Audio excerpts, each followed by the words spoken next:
दोस्तों, संतोष रात को 2 बजे सबके सोने के बाद छत पर जाकर सुट्टा लगा रहा होता है। तभी उसके कानों में कुछ फुसफुसाने की आवाज सुनाई देती है। संतोष सोच में पड़ जाता है कि आधी रात को यह आवाज कैसी है, क्योंकि आवाज जो थी छत पर बने हुए उस कमरे से आ रही थी, जिस कमरे में उनकी किराएदार सपना मैडम रहा करती थी, जो कि वहीं एक प्राइवेट स्कूल में पढ़ाया करती थी। संतोष के दिल में देखने की उत्सुकता जागती है और वह धीरे-धीरे कमरे की ओर बढ़ता है। वह जैसे-जैसे कमरे के नजदीक जा रहा था, आवाज भी तेज होती जा रही थी और जब संतोष दरवाजे के नजदीक पहुंचता है, तो आवाजें बिल्कुल साफ सुनाई देने लगी थी। संतोष के कानों में आवाज साफ-साफ पड़ रही थी। अ, अंकल, ओ अंकल या संकल। और यह आवाज सुनकर संतोष जो फिर से चिंता में पड़ गया कि आधी रात को यह सपना मैडम ये किस अंकल की माला जप रही है। वह भी कॉलेज में पढ़ता था, कोई बच्चा तो था नहीं। वह अच्छी तरीके से समझ सकता था कि कमरे के अंदर इस वक्त क्या चल रहा है। फिर कमरे की जो खिड़की थी, वह पूरी तरीके से अंदर से बंद नहीं थी। वह हल्के से उस खिड़की को खोलता है और फिर जब वहां से वह अंदर का नजारा देखता है तो उसकी आंखें फटी की फटी रह जाती हैं, क्योंकि अंदर जो सपना मैडम थी, इस वक्त जबरदस्त तरीके से किसी के साथ लगी पड़ी थी। यानी कि वह किसी के साथ जबरदस्त तरीके संबंध बना रही थी। और फिर संतोष की नजर उस व्यक्ति पर पड़ती है, जिस व्यक्ति को सपना अंकल अंकल कहकर चिल्ला रही थी, क्योंकि वह अंकल और कोई नहीं थे। वे उसी के पिताजी थे, जिनका नाम था सेठ मानिकलाल जी। और फिर संतोष को देखकर अपनी आंखों पर विश्वास नहीं होता था कि इतने सीधे दिखने वाले उसके पिताजी, जो हमेशा सादे धोती और कुर्ते में एकदम साधारण इंसान बनकर रहते थे, अब उसके पिताजी इस वक्त अंदर गंदा कृत्य कर रहे थे, घुड़सवारी कर रहे थे। यह देखकर संतोष को अपनी आंखों और कानों पर विश्वास नहीं होता है और लगातार उस सीन को देखता रहता है, जब तक कि अंदर हो रहा तूफान शांत नहीं हो जाता। और उसके बाद किसी को पता चलने से पहले ही संतोष जो है, वहां से निकल जाता है और निकलकर वह अपने कमरे में बिस्तर पर लेट जाता है। और संतोष लगातार पंखे को देखा जा रहा था, क्योंकि नींद संतोष की आंखों में नजर नहीं आ रही थी, क्योंकि जो दृश्य वह देखकर आया था, वह दृश्य उसकी आंखों के सामने से हट नहीं रहा था। उसके दिमाग में हजारों सवाल एक साथ आ रहे थे। तभी संतोष के चेहरे पर एक मुस्कान आती है, क्योंकि संतोष ने मन ही मन कुछ प्लान बना लिया था और वह ऐसा कुछ करने वाला था जो कि आप सोच भी नहीं सकते, और ही उस सपना मैडम ने सोचा था। दोस्तों, आगे बढ़ने से पहले अगर आपको हमारी वीडियो पसंद आती है, तो वीडियो को लाइक कर लीजिएगा और चैनल को सब्सक्राइब कर दीजिएगा। दोस्तों, यह घटना मध्य प्रदेश का एक शहर पड़ता है, जबलपुर, और जबलपुर के ही थे सेठ मानिकलाल जी। वह अनाज के थोक व्यापारी थे। जबलपुर की ही मंडी में उनके अनाज का थोका काम था। बहुत ही सज्जन व्यक्ति और नामी गिरा वाले व्यक्ति थे। लोग अच्छी इसकी नजरों से उन्हें देखा करते थे। मार्केट में उनका अच्छा नाम था और उनके परिवार में उनकी पत्नी और एक बेटा संतोष सेठ था। इसकी उम्र थी 22 साल, जो कि कॉलेज में इस वक्त पढ़ाई कर रहा होता है। उसके पिता की उम्र लगभग 52 साल के आसपास होगी और उसकी माँ की उम्र थी 45 वर्ष के आसपास। हालांकि सेठ जी का बंगला एक पोस्ट कॉलोनी में था। उसकी तरह आज सुबह भी ब्रेकफास्ट टेबल पर सेठ जी, उनका बेटा और उनकी पत्नी नाश्ता कर रहे थे। तभी उनकी पत्नी जो होती है कमला देवी, वह सेठ मानिकलाल जी से कहती कि देखिए, आपने घर तो इतना बड़ा बनवा लिया है, लेकिन मुझसे इस घर की देखरेख नहीं होती है और नौकरानियों के तो बहुत नाटक है। आपको पता ही है, कभी कोई छुट्टी मारती है तो कभी नखरे इतने ज्यादा कि जितने घर की बहू के भी नहीं होते। यह सुनकर दोनों बाप बेटे हंसने लगते हैं। वह कहती, हंसने की बात नहीं है, देखिए मेरी भी तबीयत अब ठीक नहीं रहती है। हालांकि इस घर में आते आते सेठानी को हर उस रईस बीमारी ने घेर लिया था, जो कि बड़े घर के लोगों को हो जाती है। BP, sugar, thyroid. अब यही सब बीमारी सेठानी को भी घेर लिया था और सेठानी जो थी, अब उम्र से पहले ही बूढ़ी हो चुकी थी और वह सेठ जी से भी बड़ी दिखने लगी थी। इस पर वो सेठ जी से कहती हैं कि देखो, ऐसा है कि नीचे का घर तो मैं कैसे भी मेंटेन कर लेती हूँ, लेकिन तुमने ऊपर जो 2 कमरे बनाकर छोड़े हैं और जो छत है 2 कमरे हैं, यानी एक पूरी फैमिली वहां रह सकती है। ऐसा एक ऊपर रूम इन्होंने बना रखा हुआ था। सेठानी कहती है कि देखो, ऊपर का जो है वह आप किसी को किराए पर दे दो, तो उससे होगा क्या, ऊपर की देखरेख भी होती रहेगी और घर मेंटेन रहेगा, साफ सफाई होती रहेगी और 2 पैसे भी घर में आ जाएंगे। इस पर सेठ जी को विचार तो सही लगता है और अपनी पत्नी को कहते हैं, ठीक है, देखते हैं कोई किराएदार मिले तो बोलना। फिर अपने बेटे से भी कहते हैं कि देखो बेटा, तुम भी पता करो, देखो ऐसे किसी आदमी को हमें यह कमरा देना नहीं है, क्योंकि आजकल जमाना ठीक नहीं है। पता नहीं कौन व्यक्ति कैसा हो, कोई फैमिली मिल जाए या पढ़ने लिखने वाली कोई बच्चियां हो या कोई कामकाजी महिला हो, लड़कों को, बैचलर्स को और किसी सिंगल आदमी को हमें यह घर किराए पर नहीं देना। लड़का कहता है ठीक है पिताजी, जैसी आपकी इच्छा, मैं भी देखता हूँ। अब उसके बाद पिताजी अपने काम पर चले जाते हैं और लड़का भी कॉलेज चला जाता है। फिर 2 से 3 दिन बाद 2020 के दिसंबर के महीने में एक दिन वो लड़का सोशल साइट्स पर अपने रूम रेंट को डाल देता है। फिर 2-3 दिन के बाद उस लड़के के नंबर पर एक कॉल आता है और जब लड़का कॉल रिसीव करता है तो उधर से एक महिला बोलती है कि जी मैंने आपका ऐड देखा था और मुझे आपका घर किराए पर चाहिए। तो वह लड़का बोलता है मेरे पिता से बात कर लो। फिर वह अपने पिताजी का नंबर दे देता है। उसके बाद बात खत्म हो जाती है। इसी प्रकार से 2 से 3 दिन बीत जाते हैं। एक दिन दोपहर को जब संतोष कॉलेज से लौट करके घर को आता है और जब वह अपने ड्राइंग रूम में बैठा हुआ होता है तो उसकी माँ जो होती है किचन से निकल करके एक ट्रे लेकर के आती है जिसमें एक प्लेट नाश्ता होता है और एक कप चाय होती है। वे आकर के संतोष से कहती हैं कि बेटा संतोष ये लो और जाकर ऊपर किराएदार को दे आओ। तो संतोष चौंक जाता है और कहता है किराएदार वो कब आई? तो माँ कहती है बेटा आज ही एक मैडम शिफ्ट हुई है, किसी स्कूल में पढ़ाती है और तेरे मेरे पापा से उनकी पहले ही बात हो गई थी और उन्हें वह ऊपर के जो कमरे हैं वह दोनों कमरे किराया पर दे दिए गए हैं। अभी अभी आई है बेचारी, जब नाश्ता और चाय उन्हें देकर आ। अब संतोष के भी दिल में जिज्ञासा उठने लगी थी कि ऐसा कौन आया है। फिर ट्रे लेकर के जाता है तो दरवाजा अंदर से बंद था। तो नॉक करता है। जब दरवाजा अंदर से मैडम खोलती है तो संतोष के हाथ में ट्रे होती है। संतोष जब मैडम को देखता है तो देखता ही रह जाता है। फिर तो वह पल के झपका ही भूल जाता है। जब मैडम उसे हेलो करके आवाज लगाती है तो संतोष अपने होश में आता है और कहता है जी जी मेरी माँ ने आपके लिए चाय और नाश्ता भेजा है। मैडम जो होती है उसे बुलाती है, अंदर बैठने के लिए कहती है। फिर मैडम कहती क्या मेरी आपसे ही बात उस दिन हुई थी? तब संतोष को याद आता है कि हाँ किसी लेडीज का मुझे फोन तो आया था। तब संतोष कहता है कि जी हाँ आपकी मुझसे ही बात हुई थी और मैंने ही आपको पिताजी का नंबर दिया था। तो वह उसे बताती है कि मैं यहाँ पर एक प्राइवेट स्कूल में टीचर की जॉब करती हूँ और मैंने आपके पिताजी से सब बातें कर ली थी और मैं अब यहाँ पर आज शिफ्ट हुई हूँ। संतोष को अपने मन ही मन इतना मलाल हो रहा था कि क्यों इसने खुद इनसे बात नहीं की, शायद इनसे पहले ही दोस्ती हो जाती। यह सोचकर संतोष बहुत खुश होता है। चलो कोई नहीं, अब तो घर में ही रहने आ गई है तो आज नहीं तो कल दोस्ती तो हो ही जाएगी और अगर भगवान ने चाहा तो शायद बहुत कुछ हो जाए। अपने मन में ख्याली पुलाव पकाने लगा। फिर संतोष 2 मिनट मैडम से बात करता है और उसके बाद मुस्कुराता हुआ सीढ़ियों से नीचे उतर कर आ जाता है। मन ही मन उसके अंदर एक अजीब सी खुशी थी। पता नहीं जैसे कि संतोष के दिल में क्या चल रहा था। रात को डाइनिंग टेबल पर डिनर। टेबल पर जब लोग बैठे हुए होते हैं तो मैडम को भी डिनर के लिए बुलाया जाता है और चारों लोग बैठकर के डिनर कर रहे होते हैं। तब सेठानी जो होती है मैडम से उनके बारे में, उनके फैमिली के बैकग्राउंड के बारे में पूछती है। तो सेठ जी जो होते हैं उसे सेठ रानी को इशारा करते हैं लेकिन मैडम देख लेती है और कहती है कोई बात नहीं सेठ जी, मुझे बताने में कोई दिक्कत नहीं। वो कहती है देखिए ऐसा है कि मेरे जो माँ बाप हैं वो गांव में रहते हैं और मैं एक तलाकशुदा महिला हूँ और 4 साल पहले मेरी शादी हुई थी और अब मेरा तलाक हो चुका है। कोर्ट में मेरे तलाक का केस चल रहा है। एलिमी के लिए मैंने अपने पति पर केस दायर कर रखा है और अब मैं यहाँ पर एक स्कूल में जॉब करती हूँ।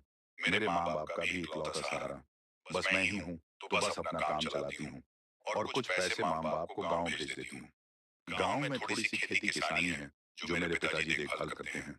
इतना कहती हैं उसके बाद डिनर होता है और उसके बाद मैडम जो है ऊपर सोने के लिए चली जाती है।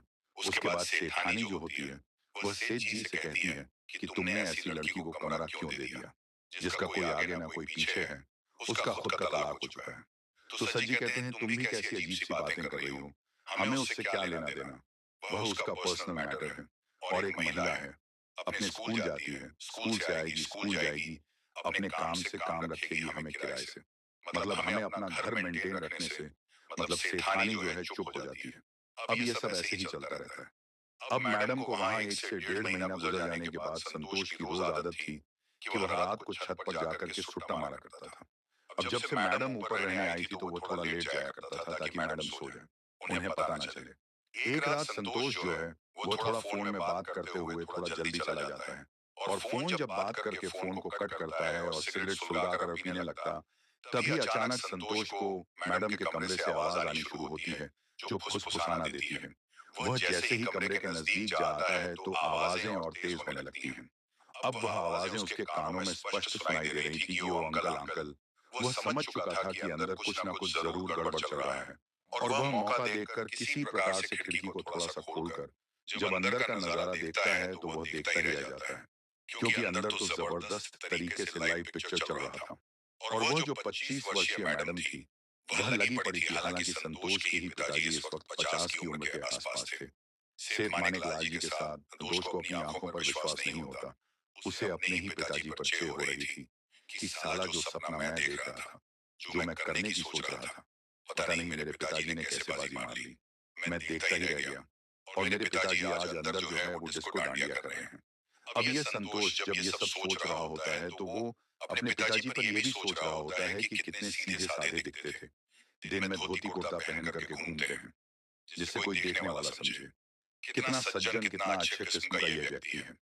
इस वक्त इनका कोई कान देख ले तो उन्हें समझ में आए कि ये कैसा व्यक्ति है। लेकिन अब था तो उसका बाप ही क्या करता। जब तक मन करता तब तक अंदर प्रोग्राम चल रहा होता है। संतोष जो है पूरा फुल मजे से वहां देखता है, जिससे अब संतोष के अंदर भी हलचल पैदा हो जाती है। जवान मर्द अब वहां से निकल जाता है और आकर कमरे में जब वह सोचने लगता है तो उसका दिमाग तेजी से दौड़ाने लगता है कि जो हुआ उससे उसे क्या लेना देना। लेकिन अब वह इस फिराक में लगा रहता है कि अपना काम कैसे बने, जो उसने अपने कमरे में अभी देख कर आया था कि मैडम तो किस प्रकार की है। वह समझ गया था कि मैडम तो चालू है, लेकिन जो मौके का फायदा उसके पिताजी उठा रहे थे, अब वही काम संतोष भी करना चाहता था। और संतोष अब उसी की प्लानिंग के पीछे लग जाता है। फिर दूसरे दिन संतोष जो होता है वह अपने एक दोस्त से ये सारी बात को शेयर करता है। लेकिन वह ये नहीं बताता अपने दोस्त को कि वह बात अपने ही किराएदार और पिताजी की कर रहा है, और अपने ही किसी तीसरे व्यक्ति के जरिए से वह बात करके बताता है, क्योंकि बात उसके पिताजी की थी, घर की बदनामी हो सकती थी। उसका दोस्त जो होता है वह उसे सलाह देता है कि यार अगर तू भी बहती गंगा में हाथ धोना चाहता है तो देख इतना आसान तो हो नहीं हो सकता है। अगर जाकर डायरेक्ट बात करें तो वह किसी को बता दे, तेरी फजीहत हो सकती है। इसलिए अगर उन दोनों के काम का अगर वीडियो बन जाए और वह वीडियो अगर तेरे हाथ लग जाए तो उस वीडियो को दिखाकर तू उस मैडम को फिर ब्लैकमेल कर सकता है। उसके बाद तो जो चाहे वो मैडम सा और तिब्रत तेरे साथ करने के लिए तैयार हो जाएगी, क्योंकि मैडम के पास और कोई रास्ता होगा नहीं। संतोष को बात कहीं ना कहीं जम जाती है। अब संतोष जो है वह एक ऑनलाइन हिडन कैमरा मंगवा है। जब वह हिडन कैमरा संतोष के पास 2 दिन के बाद हाथ में आ जाता है तो संतोष के दिमाग में बस यही चल रहा था कि किसी तरीके से कैमरा मैडम के रूह में बस फिट किया जाए। अगली सुबह ही संतोष जो है वह छत पर जाता है और इंतजार कर रहा होता है कि मैडम कब नहाने जाती है। और जैसे ही मैडम नहाने के लिए जब जाती है तो बाहर का दरवाजा खुला ही हुआ था। संतोष जो है उनके घर में उस कमरे में दाखिल हो जाता है और जाकर के मैडम के बाथरूम से निकलकर बाहर आने से पहले ही रूम में कैमरे को कुछ इस तरीके से सेट कर देता है कि पूरा नजारा बेड का क्लियर रिकॉर्ड हो सके। और उसके मोबाइल में उसका जो एक्सेस था कि अपने मोबाइल में वह सब कुछ देख सकता था। रात होते ही फिर से वही काम शुरू हो जाता है, क्योंकि सेठ जी का अभी आए दिन का काम हो चुका था। तो सेठ जी जो थे वह आए दिन अपनी पत्नी के सोने के बाद चुपके से ऊपर छत पर जाते और सपना मैडम के साथ संबंध बनाने लगते हैं। अब संतोष जो था वह सब कुछ अपने मोबाइल में लाइव देख रहा था और उसका वीडियो रिकॉर्ड कर लेता है। उसके बाद वह उनकी बातें भी सुनने लगता है, जिसमें प्रोग्राम निपटने के बाद मैडम जो होती है वह सेठ जी से बातें कर रही होती है। तो उनकी बातों से संतोष को पता चलता है कि सेठ जो है वो पैसे देते हैं मैडम को, मैडम की पैसे से हेल्प करते हैं, और उसी पैसे के बदले में मैडम जो है अपनी फुल सर्विस मतलब सेठ जी को वह खुश कर रही है। सेठ जी का भी काम हो रहा था और मैडम का भी काम हो रहा था। मतलब पैसे के चक्कर में सेठ जी ने ऐसा करा आइटम फंसा दिया था। यह संतोष को समझ में आ चुका था। अब इसके बाद संतोष जो होता है, मैडम का नंबर तो संतोष के पास था ही।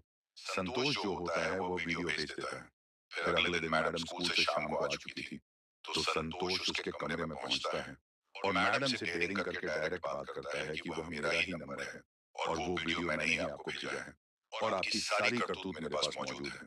अब मैं जाकर अपनी माँ को दिखाऊंगा और उसके बाद मेरी माँ तुम्हें धक्के मार करके इस घर से निकाल देगी। और वो वीडियो भी जो है मैं वायरल कर दूंगा सबके पास। जब वह वीडियो चला जाएगा तो फिर सोचिए आपका क्या होगा।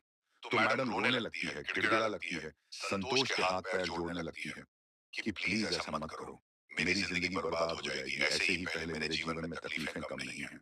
तो वह कहता है तुमने ऐसा क्यों किया मेरे पापा के साथ। तब वह कहती है कि देखो मुझे पैसे की बहुत ज़रूरत होती है। तुम्हें पहले ही पता है कि गाँव में मेरे बूढ़े माँ-बाप हैं और यहाँ स्कूल के सैलरी से मेरा क्या ही हो जाएगा। अपना खर्चा चलाओ, तुम्हारा किराया रेंट दूँ या अपने माँ-बाप की मैं मदद करूँ। इसलिए तुम्हारे पापा ने जब मुझे इस चीज़ के लिए अप्रोच किया, तो मैं उन्हें मना नहीं कर पाई। वह मेरी पैसे से हेल्प कर दिया करते हैं। संतोष जो कहता है, मुझे इस चीज़ से कोई लेना-देना नहीं है। लेकिन देखिए बात ऐसी है कि मुझे भी वही चाहिए जो आप मेरे पापा को देती हैं। आप मुझे खुश कर दीजिए, आप मुझे खुश रखेंगी, तो मुझे आपके बाकी मैटर से कोई लेना-देना नहीं होगा। आप पापा के साथ क्या करती हैं, मुझे उससे कोई मतलब नहीं। अब सपना मैडम जो होती है, वो तो मजबूर थी। करती भी क्या? वो कहती हैं, "वो अगर ऐसी बात है, ऐसा है, तो ठीक है, मुझे कोई प्रॉब्लम नहीं। तुम जो चाहो मेरे साथ कर सकते हो।" और ये कहते हुए सपना मैडम जो होती है, वह अपने रूप में आ जाती है और संतोष को यहाँ-वहाँ छूकर संतोष के साथ छेड़खानी करने लगती है। अब संतोष भी जो है वो बेकाबू होने लगता है। सपना मैडम जो है दरवाजे को लॉक करके संतोष को खींचकर बेड पर ले जाती है और उसी वक्त संतोष के साथ वह सब करती है जो वह उसके पिताजी के साथ किया करती थी। संतोष भी जो है वह पूरी तरीके से मैडम पर छाता चला जाता है और दोनों जो होते संबंध बना लेते हैं। अब एक बार जब ये काम सिलसिला शुरू हुआ, मैडम जो थी वह संतोष के साथ भी खेल रही थी और सेठ के साथ भी खेल रही थी। वह भी बड़े ही मजे से ये गेम चल रहा होता है। संतोष को तो पता था कि वह ये उसके पिताजी का क्या कांड है, लेकिन उसके पिताजी को नहीं पता था कि मेरा बेटा भी उसी कुएं में हाथ धो रहा है। अब होता क्या है, जो संतोष और मैडम थे, वह हम उम्र के आसपास थे। उम्र में सिर्फ 2 से 3 साल का फर्क था और सेठ जी में और मैडम में तो आधी उम्र का फर्क था। मैडम से डबल उम्र के सेठ जी थे। तो सेठ जी का परफॉर्मेंस उतना अच्छा नहीं था और नहीं उन दोनों के विचार उतने मिल पाते थे। तो सपना को जो था उतना मजा वह सेठ जी के साथ नहीं मिलता था। जो मजा वह संतोष के साथ लूट रही थी और इसी प्रकार से संतोष की और मैडम की नजदीकियां बढ़ने लगती है। दोनों के दिल मिलने लगते हैं। सेठ जी के साथ तो वह सोती थी, तो सिर्फ पैसों के लिए सोती थी क्योंकि उसकी मजबूरी थी, लेकिन संतोष के साथ उसे अच्छा लगने लगा था, उसे मजा आने लगा था। मैडम संतोष से कहती कि संतोष ऐसा कुछ करो कि मुझे पैसों की दिक्कत भी ना रहे और मुझे ये जो मैं तुम्हारे साथ करती हूँ, ये मुझे तुम्हारे पिताजी के साथ करना बिल्कुल भी पसंद नहीं। लेकिन मजबूरी है क्या? ये तुम्हें अच्छा लगता है? क्या तुम्हें पसंद है कि तुम जिसके साथ यह सब करते हो, जो सिर्फ तुम्हारी और सिर्फ तुम्हारी होकर के रहना चाहती है, उसे किसी और के साथ भी सोना पड़े और वह भी तुम्हारे बाप के साथ? तो ये बात संतोष को भी कहीं ना कहीं दिल में तो खटकती थी, लेकिन संतोष करता क्या? संतोष कहता है, ठीक है तुम चिंता मत करो, मैं कुछ ना कुछ सोचता हूँ। और उसके बाद संतोष जो है वो सोचने लगता है और समूह के दिमाग में जब कुछ प्लान आता है तो संतोष जो होता है वो मैडम से इस बात को शेयर करता है। वो कहता है कि देखो मेरे पास एक प्लान है, अगर तुम तैयार हो इस प्लान के लिए तो तुम्हारी पैसे की भी समस्या एक झटके में दूर हो सकती है और उसके बाद पिताजी भी तुम्हारे पीछे भूल कर भी नहीं आएंगे, अपने कान पकड़कर तौबा कर लेंगे और उसके बाद तुम्हारा और मेरा रास्ता साफ होगा। फिर तुमको यहाँ रहने की भी जरूरत नहीं, तुम्हारी मर्जी हो तो रहो या तुम कहीं और भी रूम लेकर रह सकती हो। उसके बाद हम दोनों जो चाहे वह कर सकते हैं, हमारे बीच आने वाला तीसरा कोई नहीं होगा। अब इसके बाद जब मैडम पूछती है कि क्या प्लान है, तो संतोष कहता है कि देखो जैसा वीडियो मैंने तुम्हारा और जो बाप का बनाया था, वह वीडियो मैंने तुम्हें जो दिखाया था, वही वीडियो अभी भी मेरे पास पड़ा हुआ है। वह वीडियो दिखाकर क्यों ना पापा को ब्लैकमेल किया जाए और ब्लैकमेल करने के बाद हम जितने रुपए चाहे वह पापा से वसूल कर सकते हैं। और एक बार वह पैसे जब आ गए तो पैसे सारे तुम रख लेना। पैसे की तो मुझे जरूरत ही नहीं, मेरे पिताजी के पास बहुत पैसा है। वह पैसे से तुम्हारी पैसे की प्रॉब्लम भी सॉल्व हो जाएगी और एक बार जब लेने के देने पड़ जाएंगे तो उसके बाद पापा खुद ही तुमसे तौबा कर लेंगे और दोबारा कभी तुम्हारे करीब आने की सोचेंगे भी नहीं। कहीं ना कहीं सपना मैडम को भी ये प्लान जो होता है ये अच्छा लगता है। उसे लगता है कि बात तो तुम सही कह रहे हो, वह भी मान जाती है।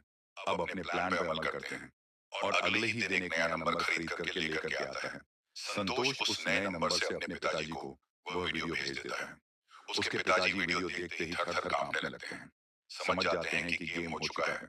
वह अपने दुकान से भागे-भागे आते हैं और आकर के जब उस मैडम को मिलते हैं और उससे कहते हैं कि देखो ये वीडियो तुम्हारा और मेरा कैसे बना और ये बाहर कैसे आया। ज़रूर इसमें कुछ ना कुछ तुम्हारी ही चाल है। तो सपना मैडम जो होती है वो कहती है कि देखिए मैं नहीं जानती घर तुम्हारा है। इस घर में कैमरा किसने लगाया, ये मुझसे ज्यादा तुम्हें पता होना चाहिए। मुझे तो ऐसा लगता है कि सब कुछ तुम्हारे द्वारा किया गया है। मुझे बदनाम करना चाहते हो, बेइज्जत करना चाहते हो।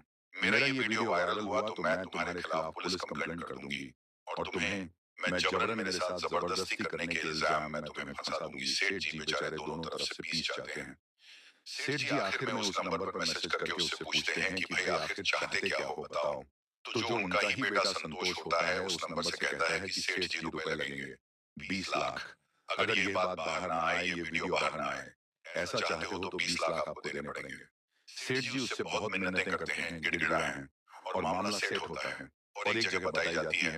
वहां पर रात को जाकर के सेठ जी 20 लाख का बैग रखा आते हैं और उसके बाद संतोष जो होता है वो बैग वहां से उठा करके लेकर के आ जाता है और वो बैग ला करके वह सपना मैडम को सौंप देता है और कहता है यह लो तुम्हारी अमानत, अब यह पैसा तुम्हारा है। अब इसके बाद इतना बड़ा कांड होने के बाद मेरे पिताजी शायद अब तुम्हें परेशान नहीं करेंगे और अगर वे आते भी हैं तो इसके बाद से तुम उन्हें साफ मना कर देना, क्योंकि सेठ जी देखिए तुम्हारी वजह से इतनी मेरी मुसीबत हो चुकी थी। मैं आगे किसी मुसीबत में नहीं पड़ना चाहती, इसलिए जो होना था वो हो गया, अब आगे कुछ नहीं होगा। और वैसा ही होता है। सेठ जी उसके बाद जब आते हैं तो सपना जो होती है साफ शब्दों में, कड़े शब्दों में उसे मना कर देती है। सेठ जी भी जो होते हैं वो भी तैश में आ जाते हैं और कहते हैं ठीक है, अगर ऐसा है तो तुम्हें मेरे घर में रहने की भी कोई जरूरत नहीं, तुम अपना दूसरा प्रबंध कर लो। वो कहती ठीक है, मुझे क्या दिक्कत है, इन लोगों ने तो पहले ही प्लान कर रखा था सपना मैडम के लिए। दूसरा घर भी जो होता है संतोष देखता है और उसके बाद सपना मैडम वहां जाकर के अपना घर शिफ्ट कर लेती है। सेठ जी का पिंड छूट चुका था। सेठ जी 20 लाख दे चुके थे। दोस्तों आप तो जानते ही हैं कि जब मुसीबत आती है तो किसी न किसी तरीके से आ ही जाती है। ठीक इसी तरह हुआ। अब वह वीडियो था, वह संतोष के मोबाइल में अभी तक पड़ा हुआ था और एक दिन जब संतोष अपने दोस्तों के साथ पढ़ाई कर रहा होता है, बियर के नशे में होता है और इसका मोबाइल जो था इसका एक दोस्त किसी कारणवश अपने हाथ में लेता है और उसको जब वह वीडियो उसके पिताजी का दिख जाता है तो वह जो होता है संतोष को बिना बताए वह वीडियो अपने फोन में ट्रांसफर कर लेता है। फिर अपने फोन में वह वीडियो ट्रांसफर करने के बाद संतोष का फोन लौटा देता है। संतोष को पता भी नहीं चलता कि वह जो वीडियो था उसके फोन से निकल करके दूसरे फोन में जा चुका है।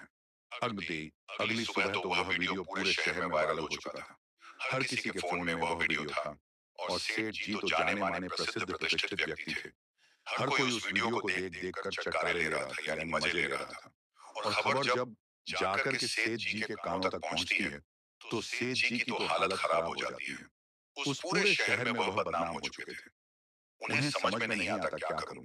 उसके बाद वह जाकर के थाने पहुंचते हैं और थाने जाकर के एफआईआर लिखते हैं और एफआईआर लिखाने के बाद पुलिस जो होती है, एक प्रतिष्ठित व्यक्ति का इतना बड़ा कांड हो चुका था तो पुलिस हरकत में आती है और पुलिस आई अपनी जांच पड़ताल में जुट जाती है। दोस्तों साइबर सेल को काम में लगाया जाता है और जिस मोबाइल से निकला था वीडियो उस लड़के को उठाकर थाने लाया जाता है और थाने लाने के बाद जब जाकर के पहुंचता है तो सेठ जी कहते हैं इस व्यक्ति ने मुझे ब्लैकमेल करके 20 लाख भी मुझसे लिए। और वह लड़का थर थर कांपते कहता है सर मैंने कोई इनसे रुपए नहीं लिए, मैंने कोई इन्हें फोन नहीं लगाया। और जब वह जिस नंबर से सेठ जी को फोन आया था वह वीडियो भेजकर ब्लैकमेल किया गया था। उस नंबर की जब पड़ताल की जाती है तो नंबर भी फर्जी आईडी से लिया हुआ नंबर निकलता है। जब उस लड़के से पूछा जाता है कि वीडियो तुम्हारे पास कहां से आया तो वह बताता है कि वीडियो तो मैंने इनकी के बेटे संतोष के ही फोन से लिया था। तो सैज जी को कहानी कहीं ना कहीं पूरी दिमाग में समझ में आने लगती है कि ये जो संतोष के फोन से वीडियो आया मतलब वीडियो संतोष के पास था और इसका मतलब ये है कि संतोष ने ही कैमरा लगाया होगा मेरे कमरे में और ये वीडियो संतोष ने ही तो कहीं नहीं बनाया। संतोष को भी पुलिस उठा करके थाने लाती है। इस कहानी में पुलिस को तो पैसा नजर आ रहा था। पुलिस समझ चुकी थी कि वो मछली जाल में फंसी है। संतोष को लाने के बाद जब कढ़ाई से संतोष से पूछताछ की जाती है तो संतोष सारी बातें पुलिस के सामने उगल देता है और उस मैडम को भी उठाकर थाने लाया जाता है। और थाने लाने के बाद मैडम कहती है कि इन दोनों बाप बेटों ने मेरा शोषण किया है। इन दोनों बाप बेटों ने मुझे डराकर धमकाकर मेरे साथ शोषण किया है और यह जो पैसे का मामला है ये मैं कुछ भी नहीं जानती हूँ। इनके बेटे ने पैसे के लिए कब वीडियो शूट किया और कब अपने बाप को ब्लैकमेल किया मुझे कुछ भी पता नहीं। वह साफ मुकर जाती है। अब केस उल्टा ही बाप बेटे पर घूम गया। अब मामला तो पूरे शहर में वायरल हो चुका था लेकिन सेठ जी पैसे वाले व्यक्ति थे। अब मामला अब ऐसा था कि शिकायतकर्ता भी खुद ही थे और मामला भी खुद के ही घर का था। तो सेठ जी जो है कोई शिकायत पुलिस स्टेशन में नहीं करते। और पुलिस पुलिस वालों को भी पैसे का सेटिंग करके मामले को रफा दफा कर देते हैं। मामले को वही दबा दिया जाता है दोस्तों। और यह मामला इस प्रकार से खत्म होता है कि कानूनी कार्रवाई तो होती नहीं, लेकिन शहर में जो बदनामी होनी थी और जो रुपए लगने थे, मौज तो लूटी थी सेठ जी ने और संतोष ने, दोनों ने मिलकर। लेकिन इसमें फायदा सिर्फ और सिर्फ मैडम ने ही कमाया था और दोनों बाप बेटे को लेने देने पड़ चुके थे। उसके बाद सपना मैडम जो होती है, वह अब उस शहर में भी रहने लायक नहीं बची थी, क्योंकि वायरल तो वे भी हो चुकी थी। मैडम तो शहर छोड़कर निकल जाती है। कहाँ गई किसी को पता नहीं दोस्तों। अब यह मामला 3 से 4 साल पुराना हो चुका है। यह घटना देखा आपने, एक हवस और वासना के चलते एक व्यक्ति जो 50 साल की उम्र का एक प्रतिष्ठित व्यक्ति था, जिसने अपने आप पर कंट्रोल खोया और अपने बेटी के उम्र की लड़ के साथ उसने रिश्ता बनाया। और जब बेटे ने यह सब देखा, तो उसने भी यही रास्ता चुना और उस महिला के चक्कर में अपने ही बाप को लूटा। दोस्तों, ये कहानी कैसी लगी कमेंट करके बताएं। इसी के साथ अलविदा लेता हूं, फिर मिलता हूं किसी नई सच्ची घटना के साथ। जय हिंद।